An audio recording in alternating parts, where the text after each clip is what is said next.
인사하시겠습니다. 주님의 이름으로 사랑하고 축복합니다. 주님의 이름으로 사랑하고 축복합니다. 주님의 이름으로 사랑하고 여러분 주님의 축복합니다. 이름으로 사랑하고 축복합니다. 네. 유튜브 예배를 드리는 사랑하시는 우리 성도님도 유튜브 예배를 드릴 때 이 자리에 내려진 성령 충만한 은혜가 그대로 함께 하기를 간절히 소망합니다. 말씀을 들으면서 말씀이 동감이 되고 하나님 말씀이라 느껴지면 아멘으로 화답하시면서 온전한 예배를 유튜브로 드리시길 간절히 소망합니다. 한번 따라합니다. 우리가 알거니와 하나님을 사랑하는 자 하나님을 사랑하는 자, 곧 그의 뜻대로 부르심을 입은 자들에게는 또 그의 뜻대로 부르심을 입은 자들에게 모든 것이 합력하여 선을 이루느니라. 모든 것이 합력하여 선을 이루느니라. 로마서 8장 28절 말씀. 로마서 8장 28절 말씀. 우리들의 삶 가운데 로마서 8장 28절 말씀이 이루어져서 어느 곳에든지 어떤 환경에 있어든지 합력하여 선을 이루며 살아갈 수 있기를 간절히 소망합니다. 아멘. 제가 어렸을 때 시골 마을에 그렇게 크지 않은 마을입니다만 그 마을에도 부자가 살았었어요. 논과 밭과 이 산을 꽤 많이 가지고 있는 그 집이 성이 이씨였던 걸로 봐서는 아마 옛날에 이씨 왕조부터 쭉 내려오는 그 후손 같아요. 그래서 부자로 사니까 많은 땅을 가지고 있기 때문에 일꾼들이 있었어요. 그 집에는. 제가 알기로 그 집에 일꾼이 한 30명 정도 있었는데 논을 담당하는 일꾼, 밭을 담당하는 일꾼, 산을 담당하는 일꾼 이렇게 일꾼이 한 30명 있었던데 제가 그곳에서 군에 가기 전에 26살까지 이렇게 살면서 그 과정을 쭉 지켜보고 그곳에서 일하는 일꾼들을 살펴봤을 때 박씨라는 일꾼이 있었어요. 그곳에 그 집에. 그 사람 얼마나 성실한지 논을 담당하던 사람 같은데 어스름 새벽이면 일어나서 퇴비를 지고 논에 나가고 어두울 때까지 일을 하고 이런 모습을 쭉 보았습니다. 그리고 시간이 지나면서 약 10여 년의 시간이 지났을 때 이 열심히 일하던 이 박씨는 그 주인의 땅을 조금씩 사들이더니 지금도 그 동네에 살고 있는데 오히려 지금은 일꾼을 보이면서 살 수 있을 만큼 큰 부자를 알고 있습니다. 그런데 그곳에서 같이 일하던 다른 일꾼들의 모습을 또 몇 명이 살펴보니 그 사람들은 주인이 있을 때 일하는 척하고 자기 일을 충실히 하지 않더라고요. 그 사람들은 지금도 남의 땅에 도지를 얻어서 농사를 지어 먹고 살고 있는 모습을 지금도 살펴볼 수 있었습니다. 주인의 일을 하지만 일꾼이지만 자기의 일을 최선을 다했던 사람, 열심히 일했던 사람을 보면 시간이 지나서 그 사람의 삶의 모습이 변하여 오히려 부유한 삶을 또 많은 사람들에게 나눠주며 사는 그런 모습을 볼 수 있었습니다. 저는 오늘 디모데후서 2장 14절 15절을 본문으로 해서 부끄럽지 않은 일꾼이라는 제목으로 은혜의 말씀을 함께 나누려고 합니다. 물론 오늘 이 제목은 하늘나라 일꾼으로서 부끄럽지 않은 일꾼이 어떤 사람인가 라는 것을 우리가 살펴보는 시간입니다. 그러나 우리가 살아가는 모든 세상은 사람과 사람 사이의 모든 관계가 이루어지기 때문에 사람으로서 일꾼으로 부름받아서 일을 할 때 최선을 다하는 사람은 그렇게 지금 불을 누르면서 행복하게 살 수 있듯이 하나님 나라도 마찬가지로 하나님 나라의 일꾼으로 부름받았을 때 최선을 다해서 열심으로 일꾼의 사명을 감당하는 사람은 반드시 천국을 소유할 뿐만 아니라 하나님께서 이 땅에서 크게 사용할 줄 믿습니다. 누가복음 15장 11절로 17절 내용을 살펴보면 둘째 아들이 아버지의 유산을 미리 달라고 해서 그 유산을 가지고 먼 길을 떠나서 호랑방탕하며 지멋대로 살다가 거지가 되어서 돌아오는 탕자 이야기를 예수님께서 비유로 말씀하십니다. 예수님의 비유에 등장하는 탕자처럼 우리 인간들은 어떻게든지 하나님의 간섭을 받지 않는 자유로운 삶을 살고 싶어 합니다. 하나님의 간섭을 받다 보면 하지 말라는 것이 너무 많고, 또 하고 싶은 걸 못하게 하는 거 너무 많고, 또 하기 싫은데 하라는 것이 너무 많다 보니 하나님의 그 말씀을 순종을 살아가고 싶어 하지 않는 거, 하나님의 간섭을 받고 싶지 않다는 겁니다. 하나님의 형상대로 지음받은 인간이 하나님으로부터 자유함을 얻고 싶다는 것은 죄에 묶여 살겠다는 거예요. 반대로 죄에서 자유함을 얻는 것은 하나님의 말씀에 묶여 살고 싶다는 것입니다. 찬송가 200장 보면 죄에서 자유를 얻게 하는 이런 찬양이 나오잖아요. 죄에서 자유를 얻게 할 수 있는 것은 보혈의 능력이에요. 보혈의 능력 믿으면 죄에서 자유를 얻을 수 있습니다. 우리가 하나님을 알기 전에는 아무런 간섭을 받지 않고 나 자신의 안일과 쾌락과 만족을 위해 살기를 소홀했었습니다. 그래서 예수 믿지 않는 사람들이 하는 말이 이거예요. 내 주먹을 믿는다는 거예요. 내 힘을 믿는다는 거예요. 내 능력을 믿는다는 거예요. 내 돈을 믿는다는 거예요. 내 권력을 믿는다는 겁니다. 이렇게 이야기를 하면서 자기 만족하면서 살아가고 있습니다. 그러나 하나님의 백성으로 하나님의 은혜를 받은 하나님의 백성들은 인생과는 완전히 달라져야 됩니다. 구원의 날을 향해서 나아가는 우리의 삶은 사실 이제 덤으로 사는 인생입니다. 여러분 은혜로 살아가시기 바랍니다. 지금까지 살아왔던 모든 것들, 세상 모든 삶은 십자가 밑에 묻어버리고 이제 은혜로 덤으로 살아가는 거예요. 하나님이 뭐라 말씀하시는지 귀를 기울이고 하나님이 하라 하시는 말씀에 순종하고 하지 말라는 것 하지 않으며 살아가는 것입니다. 따라서 하나님의 백성은 은혜로 살아가는 사람들은 나의 욕망을 쫓아 살지 않고 나를 구원하신 하나님을 위해 온 생애를 바칠 수 있게 되는 것입니다. 갈라디아서 2장 20절에 보니까 내가 그리스도와 함께 십자가에 못 박혔나니 그런즉 이제는 내가 사는 것이 아니요 오직 내 안에 그리스도께서 사시는 것이라. 이제 내가 육체 가운데 사는 것은 나를 사랑하사 나를 위하여 자기 자신을 버리신 하나님의 아들을 믿는 믿음 안에서 사는 것이라.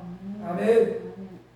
그렇다면 우리가 어떻게 사는 것이 예수님과 함께 십자가에 못 박혀 나는 죽고 내 안에 주님이 사시는 삶을 살아서 부끄럽지 않은 일꾼으로 살아갈 수 있을까요? 몇 가지로 한번 살펴봅니다. 첫째, 부끄럽지 않은 일꾼이 되려면 좁은 문으로 들어가야 합니다. 따라합니다. 좁은 문으로 들어가자. 누가복음 13장 24절에 보니까 좁은 문으로 들어가기를 힘쓰라. 내가 너에게 이르노니 들어가기를 구하여도 못하는 자가 많으리라. 예수님이 말씀하셨습니다. 하나님의 백성으로서 부끄럽지 않은 일꾼이 되려면 세상에 대한 미련을 버리고 주님 가신 그 길, 좁은 문을 향해 나아가라고 말씀하시는 것입니다. 구원받은 성도에게는 한 가지 중요한 결단이 요구됩니다. 그것은 지금까지 자신이 추구하고 자신의 욕망의 근거로 삼았던 이 세상과 세상의 것들에 대한 미련을 과감히 떨쳐 버려야 한다는 것입니다. 여러분 지금도 내 자신을 믿고 있습니까? 세상에 대한 미련이 있습니까? 주님 외에 나를 위해 십자가신 예수님 외에 더 앞세우고 있는 그 무엇이 있습니까? 그것이 돈이 됐든 권력이 됐든 자녀가 됐든 그것은 과감하게 완벽하게 떨쳐 버려야 된다는 것입니다. 왜 그럴까요? 우리는 이 세상보다 더 복되고 아름답고 소망 있는 영원한 천국을 약속받았기 때문입니다. 지난주에도 제가 말씀을 드렸습니다. 값진 진주를 발견했습니다. 값진 진주, 세상에서 하나밖에 없는 그 값진 진주, 그거를 발견했을 때 여러분 어떻게 하실까요? 내게 있는 모든 것을 다 팔아서 그 진주를 자기 것으로 만들지 않겠습니까? 마찬가지입니다. 이 세상에 그 무엇과도 비교할 수 없는 것은 찬란한 영광이 넘치는 축복의 나라를 기업으로 받는 자에게는 이 세상에 거기 더 이상 무슨 소용이 있어요? 다 팔아서라도 그것을 소유하지 않겠습니까? 세상은 다 무거치하게 여겨지는 것은 당연하지 않겠냐 이 말입니다. 누가복음 14장 33절에 이와 같이 너희 중에 누구든지 자기의 모든 소유를 버리지 아니하면 능히 내 제자가 되지 못하리라. 예수님은 부끄럽지 않은 일꾼이 되어 구원받는 백성의 조건을 단호하게 이렇게 말씀하시는 거예요. 누구든지 자기의 모든 소유를 버리지 아니하면 예수님의 제자가 될 수 없다는 거예요. 예수 믿는다고 하면서 예수님보다 앞세우고 있는 건 무엇이 단 하나도 있다면 그것은 가짜라는 겁니다. 그래서 예수 믿는 하나님의 백성들 가운데 다툼이 일어나고 더 높아지려고 권력 싸움이 일어나고 이런 이유가 제자가 되지 못한 사람들이 제자인 척 하나님 나라를 와서 예배드리는 자리에 앉아있기 때문에 그런 모습이 나타나는 겁니다. 여러분, 예수님은요 구원받은 백성의 조건을 성경에 단호하게 말씀해 주는 거예요. 구원받기 위해서는 너한테 있는 너 모든 거 다 버려. 다 버리지 않으면 복 못 받아. 이 소리 아니겠습니까? 여러분, 부끄럽지 않은 일꾼의 사명을 감당으로 구원받은 이후에 성도에는 큰 변화가 일어나게 되어 있습니다.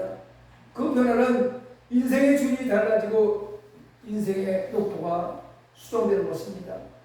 이제 우리의 삶을 주장하는 주인은 내가 아니라 허물과 죄로 죽은 나를 살리신 예수님이 있습니다. 나를 위해 십자가신 예수님이 내 삶을, 내 생을 이끌어 가시는 거예요. 주인입니다. 지금껏 추구했던 세속적인 영화, 물질적인 번영은 이제 모두 배설물처럼 여기게 되었고 오직 주 예수를 인생의 새로운 목표로 삼게 되었던 고백하는 사도 바울의 삶이 우리의 삶처럼 되어주길 간절히 소망합니다. 감히 사도 바울의 삶을 따라갈 수는 없지만 따라가려고 애쓰고 노력하고 기도하는 저 여러분 되기를 간절히 소망합니다. 이제 예수 그리스도와 함께 살아가는 곳, 예수님이 앞서가신 곳이면 그 길이 힘들고 고통스럽고 아픔이 있고 행여 죽음의 길이라 할지라도 나아갈 수 있는 일꾼이 되시기를 부탁드립니다. 두 번째로 부끄럽지 않은 일꾼이 되려면 주님을 최고로 삼아야 합니다.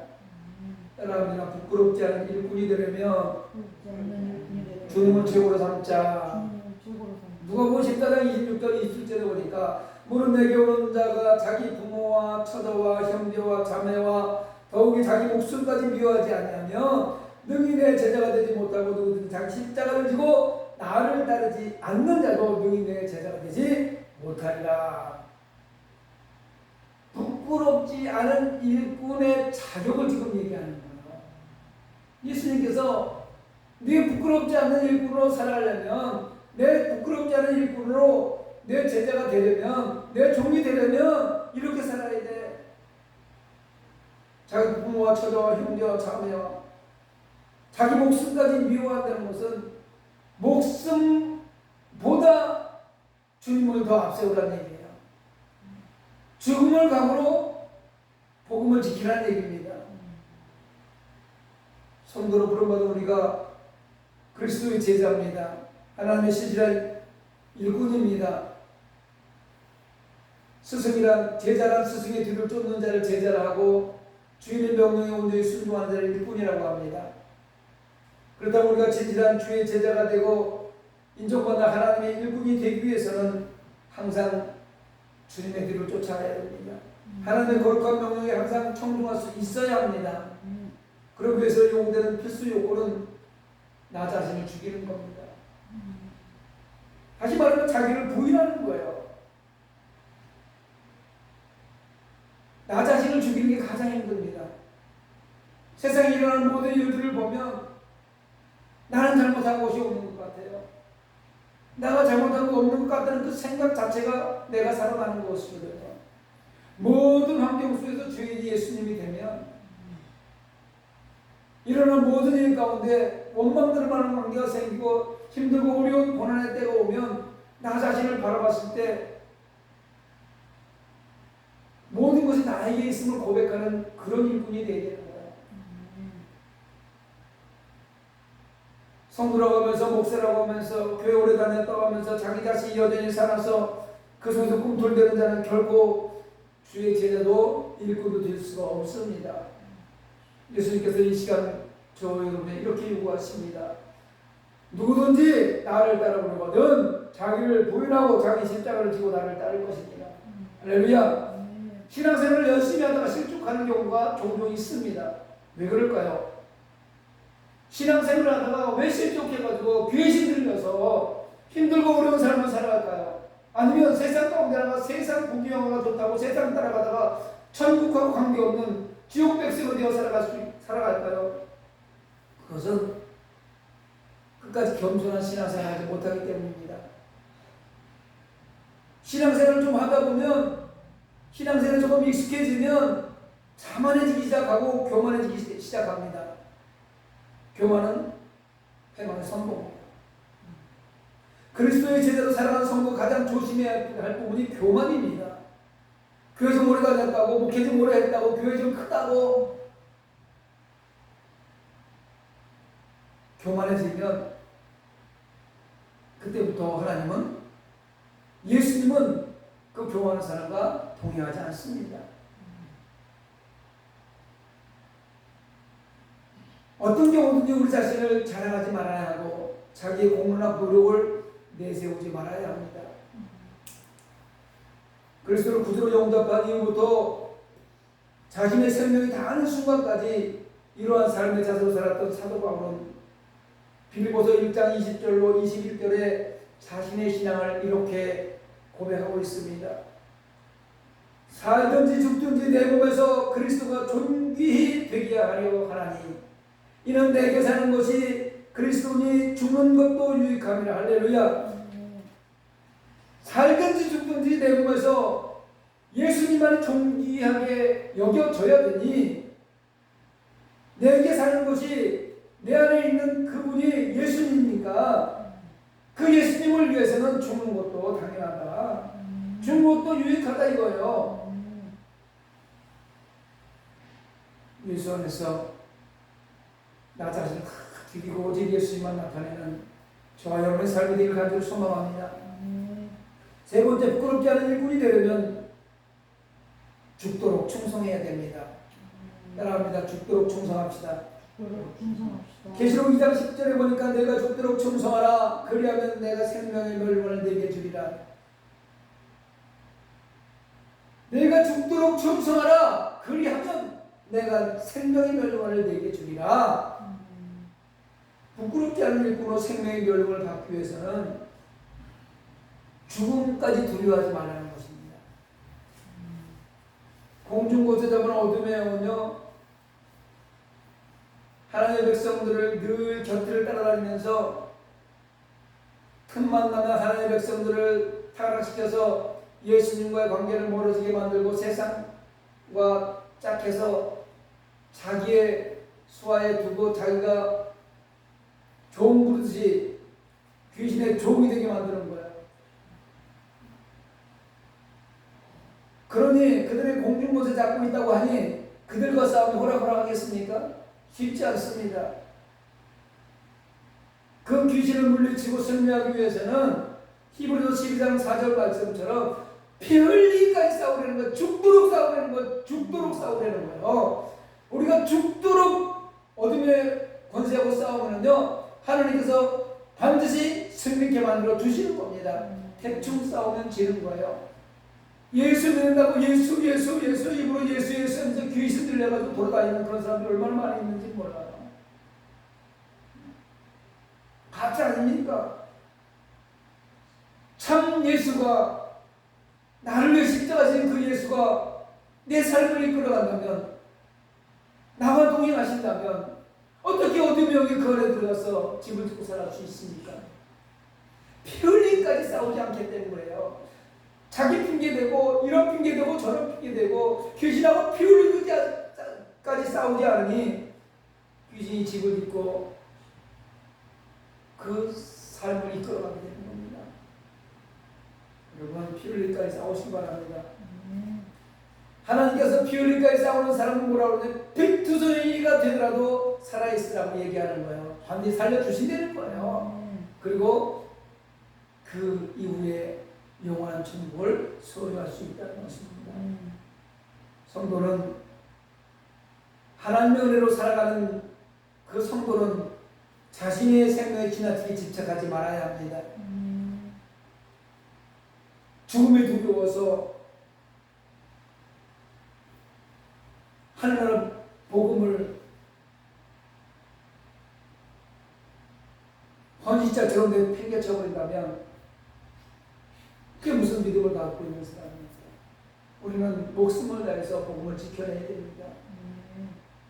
자기 생명에 대한 지나친 애착은 결국 신앙을 저버리고 하나님의 복을 떠나게 되는 경우가 종종 생기기 때문입니다. 귀신 들린 사람들 보면은요, 자기에 대한 그 애착이 엄청 강해요.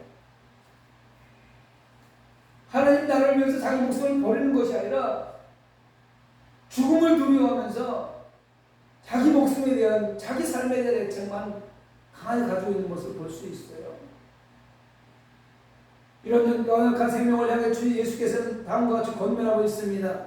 마태복음 16장 25절 26절을 보니까 누구든지 제 목숨을 구원하고자 하면 잃을 것이고 누구든지 나를 위해 제 목숨을 잃으면 찾으리라. 사람이 만일 온 천을 얻고도 제 목숨을 잃으면 무엇이 유익하리요? 사람이 무엇을 잃고 제 목숨을 받겠느냐. 늘 제가 말씀드리잖아요. 사즉생 샘즉사 얘기하잖아요. 살려고 하면 죽고 죽고자 하면 산다는 거예요. 하나님의 복음의 현장도 마찬가지입니다. 하나님 말씀에 의해 내가 죽고 예수님만 살아가면 살아가는데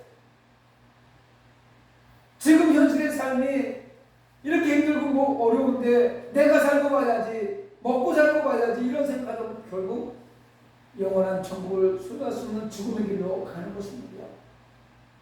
그래서 제자들 우리는 영생을 소유한 하나님의 백성답게 육신의 정을 두려워하지 말고 여유롭게 담대하게 이 죽음의 세상 앞에 나서야 마땅하지 않겠습니까? 구원받은 이후 우리가 하나님의 일꾼으로서 이 땅을 살아가는 동안 많은 환난과 핍박과 고통의 순간을 만나게 될 것입니다.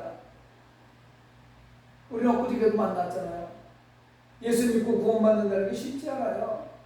가장 가까이 있는 사람들 만나면 핍박을 당하고 힘들게 만들어지고 어려움을 당하는 경우 종종 있습니다. 날마다 고통의 순간이 파도처럼 밀려올 때가 얼마나 많이 있는지 몰라요. 그럴 때마다 우리는 신앙을 포기하거나 죽게 대한 헌신의 마음을 누그러뜨리지 말고 단단히 붙잡고 나가야 되는 줄 믿습니다. 기도해야 됩니다. 마음 먹고 하나님 저 영혼을 불쌍히 여겨주세요.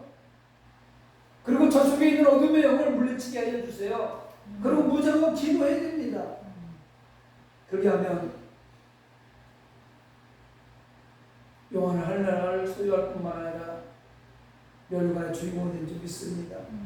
장차 임할 빛나는 승리는 확신을 가진 채 끝까지 선한 싸움을 싸우시는 하나님의 귀한 백성들이 되길 원합니다. 그리고 우리가 우리 자신을 돌아보면 약하고 무능하면 보잘것없을지라도 저와 여러분을 택해 주셨고 영광스러운 하늘나라의 일꾼으로 세우신 주님으로 인해서 용기와 소망을 소유해야 하는 것입니다. 용기를 잊지 마시기 바랍니다. 주님께서 여러분을 강한 벽팔로 의로운 손을 붙잡아 주시면 그 주님의 힘에 의지해서 우리는 세상을 이기고 넘어갈 수 있고 물리칠 수 있고 결박할 수 있는 힘이 생기게 되는 것입니다. 그래서 예수님께서 말씀하시는 하나님 말씀하시는 것 이사야 41장 10절에 두려워하지 말라고 말씀하시는 내가 너와 함께 한다고 말씀하시는 거예요. 강한 벽발로 의로운 손을 붙잡아 준다고 말씀하시는 거예요. 여러분 하나님의 강한 벽발 의로운 손을 붙잡힌 바 되어 승리하시기 바랍니다. 너희 안에 착한 일을 시작하시니가 그리스도 예수의 날까지 이루실 줄을 우리가 확신하라 하노라. 빌보서 1장 16절에 사도바울이 고백합니다. 착한 일을 시작하신 그 그리스도가 주님의 날이 이르실 그날까지 반드시 나를 이끌어 준다고 확신하라는 거예요. 디모데전서 6장 12절에서도 믿음의 선한 싸움을 싸우라, 영생을 추하라, 이를 위하여 네가 부르심을 받았고 많은 죄인 앞에서 증언을 할 거다. 이렇게 고백한 바울처럼 확신과 담대함으로 최후 승리의 날을 향해 전진합시다. 사랑하는 성도 여러분, 부끄럽지 않은 일꾼이 되어서 구원받은 성도는 더 이상 자신을 위해 무엇을 먹을까 입을까 마실까 위해 살지 말아야 됩니다. 자신에게 주어진 시간과 열정과 장래에 대한 소망까지도 자신을 위해 십자가에 달리신, 나를 위해 십자가에 달리신 그 그리스도께 호련 남김없이 다 바쳐야 되겠습니다. 우리 모두 예수님께 바칩시다. 남은 인생 오직 주님께 바칩시다. 그 예수님만 우리 생명이기 때문에 그렇습니다. 오직 그리스도만이 내 삶의 존경이 되기를 위하여 좁은 문을 통과하고 주님의 최고의 자리에 주님을 모시고 목숨을 다하여 죽도록 충성하시는 성도가 되시기를 주님의 이름으로 축원합니다. 말씀을 생각하면서 우리 함께 기도하길 원합니다.